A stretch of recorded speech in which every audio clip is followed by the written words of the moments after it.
Faltava apenas 2 dias para a Páscoa e para a festa dos pães sem fermento. Os chefes dos sacerdotes e os mestres da lei estavam procurando um meio de pegar Jesus em algum erro e matá-lo, mas diziam, não durante a festa, para que não haja tumulto entre o povo. Estando Jesus em Betânia, reclinado à mesa na casa de um homem conhecido como Simão, o leproso, aproximou-se dele certa mulher com um frasco de alabastro contendo um perfume muito caro, feito de nardo puro. Ela quebrou o frasco e derramou o perfume sobre a cabeça de Jesus. Alguns dos presentes começaram a dizer uns aos outros, indignados, por que este desperdício de perfume? Ele poderia ser vendido por 300 denários e o dinheiro ser dado aos pobres. E a repreendiam severamente. Deixem-na em paz, disse Jesus, porque a estão perturbando? Ela praticou uma boa ação para comigo, pois os pobres vocês sempre terão com vocês, e poderão ajudá-los sempre que o desejarem, mas a mim vocês nem sempre terão. Ela fez o que pôde, derramou o perfume em meu corpo antecipadamente, preparando-o para o sepultamento. Eu lhes asseguro que onde quer que o evangelho for anunciado, em todo o mundo, também o que ela fez será contado em sua memória. Então Judas Iscariotes, um dos 12, dirigiu-se aos chefes dos sacerdotes a fim de lhes entregar Jesus. A proposta muito os alegrou e lhe prometeram dinheiro. Assim, ele procurava uma oportunidade para entregá-lo. No primeiro dia da festa dos pães sem fermento, quando se costumava sacrificar o cordeiro pascual, os discípulos de Jesus lhe perguntaram, aonde queres que vamos e te preparemos a refeição da Páscoa? Então ele enviou 2 de seus discípulos, dizendo-lhes, entre na cidade, e um homem carregando um pote de água virá ao encontro de vocês. Sigam-no e digam ao dono da casa em que ele entrar. O mestre pergunta, onde é o meu salão de hóspedes, no qual poderei comer a Páscoa com os meus discípulos? Ele lhes mostrará uma ampla sala no andar superior, mobiliada e pronta. Façam ali os preparativos para nós. Os discípulos se retiraram, entraram na cidade e encontraram tudo como Jesus lhes tinha dito e prepararam a Páscoa. Ao anoitecer, Jesus chegou com os 12. Quando estavam comendo, reclinados à mesa, Jesus disse, digo-lhes que certamente um de vocês me trairá, alguém que está comendo comigo. Eles ficaram tristes e um por um lhe disseram, com certeza não sou eu. Afirmou Jesus, é um dos 12, alguém que come comigo do mesmo prato. O Filho do Homem vai, como está escrito a seu respeito, mas ai daquele que trai o Filho do Homem, melhor lhe seria não haver nascido. Enquanto comiam, Jesus tomou o pão, deu graças, partiu-o e o deu aos discípulos, dizendo, tomem, isto é meu corpo. Em seguida tomou o cálice, deu graças, ofereceu-o aos discípulos e todos beberam. Ele lhes disse, isto é meu sangue da aliança que é derramado em favor de muitos. Eu lhes afirmo que não beberei outra vez do fruto da videira até aquele dia em que beberei o vinho novo no reino de Deus. Depois de terem cantado um hino, saíram para o Monte das Oliveiras. Disse-lhe Jesus, vocês todos me abandonarão, pois está escrito, ferirei o pastor e as ovelhas serão dispersas. Mas, depois de ressuscitar, irei adiante de vocês para a Galileia. Pedro afirmou, ainda que todos te abandonem, eu não te abandonarei. Respondeu Jesus, asseguro-lhe que ainda hoje, esta noite, antes que 2 vezes cante o galo, 3 vezes você me negará. Mas Pedro insistia ainda mais, mesmo que seja preciso que eu morra contigo, nunca te negarei. E todos os outros disseram o mesmo.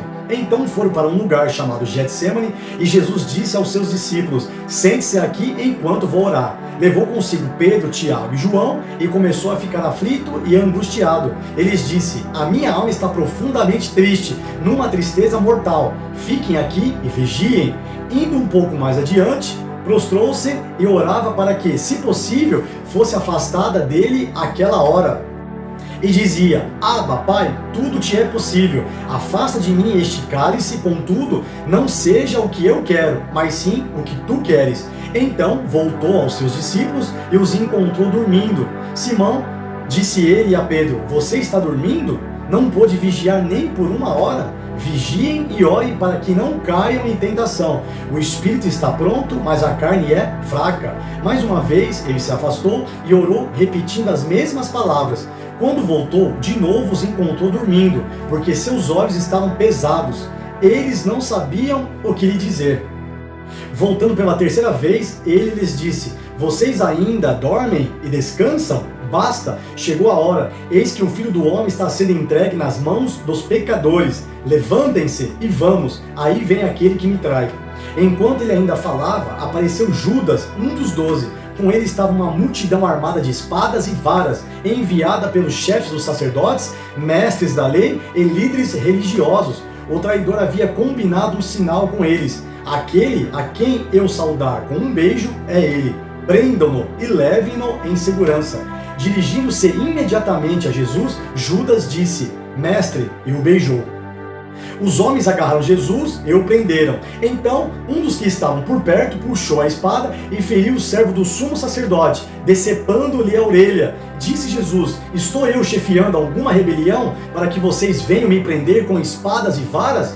Todos os dias eu estive com vocês, ensinando no templo, e vocês não me prenderam. Mas as escrituras precisam ser cumpridas. Então todos o abandonaram e fugiram. Um jovem, vestindo apenas um lençol de linho, estava seguindo Jesus. Quando tentaram prendê-lo, ele fugiu nu, deixando o lençol para trás. Levaram Jesus ao sumo sacerdote, e então se reuniram todos os chefes dos sacerdotes, os líderes religiosos e os mestres da lei. Pedro o seguiu de longe até o pátio do sumo sacerdote. Sentando-se ali com os guardas, esquentava-se junto ao fogo. Os chefes dos sacerdotes e todo o sinédrio estavam procurando depoimentos contra Jesus, para que pudesse condená-lo à morte, mas não encontravam nenhum.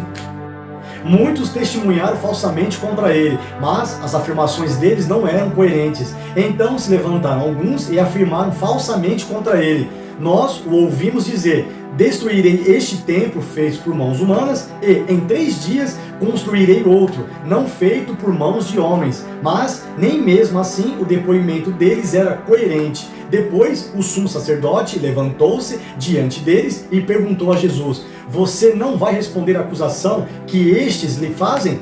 Mas Jesus permaneceu em silêncio e nada respondeu. Outra vez o sumo sacerdote lhe perguntou: você é o Cristo, o Filho do Deus bendito? Sou, disse Jesus, e vereis o Filho do Homem assentado à direita do Poderoso, vindo com as nuvens do céu. O sumo sacerdote, rasgando as próprias vestes, perguntou: por que precisamos de mais testemunhas? Vocês ouviram a blasfêmia. O que vocês acham? Todos o julgaram digno de morte. Então alguns começaram a cuspir nele, vendaram-lhe os olhos e, dando-lhe murros, diziam: profetize. E os guardas o levaram dando-lhe tapas. Estando Pedro embaixo, no pátio, uma das criadas do sumo sacerdote passou por ali. Estando Pedro embaixo, no pátio, uma das criadas do sumo sacerdote passou por ali. Vendo Pedro aquecer-se, olhou bem para ele e disse: você também estava com Jesus, o Nazareno. Contudo, ele o negou, dizendo: não o conheço, nem sei do que você está falando. E saiu para o alpendre. Quando a criada o viu lá, disse novamente aos que estavam por perto: esse aí é um deles. De novo ele negou. Pouco tempo depois, os que estavam sentados ali perto disseram a Pedro: certamente você é um deles. Você é Galileu. Ele começou a se amaldiçoar e a jurar: não conheço o homem de quem vocês estão falando. E logo o galo cantou pela segunda vez. Então Pedro se lembrou da palavra que Jesus lhe tinha dito: antes que 2 vezes cante o galo, você me negará 3 vezes. E se pôs a chorar.